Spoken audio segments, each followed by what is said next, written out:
పుష్కర పనుల్లో నాణ్యత లోపంపై ముఖ్యమంత్రి చంద్రబాబు ఆగ్రహం వ్యక్తం చేశారు. కేబినెట్ సమావేశంలో పుష్కరాల పనుల మీద చర్చ జరిగింది. నామినేషన్ పద్ధతిపై పనులు అప్పగించడాన్ని ముఖ్యమంత్రి తప్పుబట్టారు. దీనివల్ల ప్రభుత్వానికి చెడ్డ పేరు వస్తుందన్నారు. ప్రాజెక్టులకి గ్యాస్ సరఫరా మీద కూడా కేబినెట్లో చర్చ జరిగింది. రాష్ట్ర అవసరాలు తీరాకే గ్యాస్ ని తరలించాలని తాను కేంద్రానికి గట్టిగా చెప్పానన్నారు ముఖ్యమంత్రి. రేషన్ డీలర్లకి కమిషన్ 20 రూపాయల నుంచి 70 రూపాయలకి పెంచుతూ కూడా కేబినెట్లో నిర్ణయం తీసుకున్నారు. ఆంధ్రప్రదేశ్ కేబినెట్ సమావేశంపై మరింత సమాచారం మా ప్రతినిధి రమేష్ అందిస్తారు. రమేష్, ఏపీ కేబినెట్ లో ముఖ్యమంత్రి ఆగ్రహం వ్యక్తం చేసిన ఘటనకు సంబంధించి అలాగే కేబినెట్ లో ఇతర నిర్ణయాలు ఏం తీసుకున్నారు, అప్డేట్స్ ఏమిటి?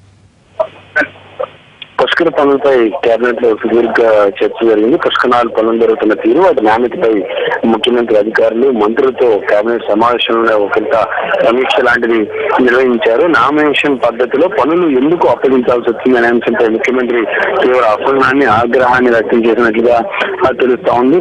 పుష్కరాల పనులు ముందుగానే తెలిసినప్పటికీ కూడా అనుగుణంగా ఎందుకు ప్లాన్ చేయలేకపోయారు అనే అంశంపై ముఖ్యమంత్రి అధికారులను నిలదీసినట్టుగా తెలుస్తా ఉంది. మరోవైపు పుష్కరాల పనులకు సంబంధించి నాణ్యత లేకపోవడంపై కూడా ముఖ్యమంత్రి ఆగ్రహం వ్యక్తం చేశారు. ఈ విధానాలు ప్రభుత్వానికి చెడ్డ పేరు తెచ్చేగా ఉన్నాయని ఆయన అభిప్రాయపడినట్లుగా మనకి సమాచారం అందుతా ఉంది. ఇది ఇకపై అంటే భవిష్యత్తులో ఎప్పుడు కూడా ఈ స్థాయిలో పనులను నామినేషన్ లో ఇచ్చే పరిస్థితి ఉండకూడదని ముఖ్యమంత్రి కరాఖండిగా తేల్చి చెప్పినట్టుగా మనకి సమాచారం అందుతా ఉంది. వీటితో పాటు కేంద్ర ప్రభుత్వానికి సంబంధించినటువంటి 2 అంశాలపై కూడా ఆ చర్చ జరిగింది. రాష్ట్ర అవసరాలు తీరిన తర్వాతే రాష్ట్రం నుంచి గ్యాస్ ను ఇతర ప్రాంతాలకు తరలించాలి.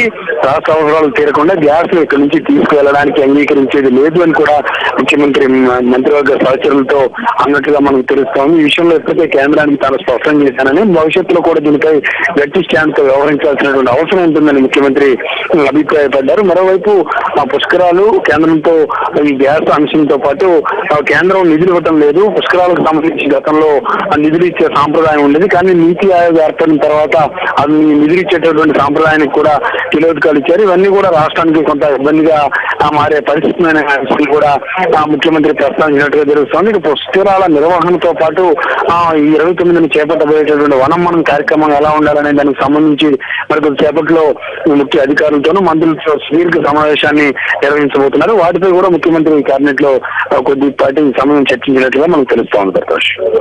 Thank you Ramesh.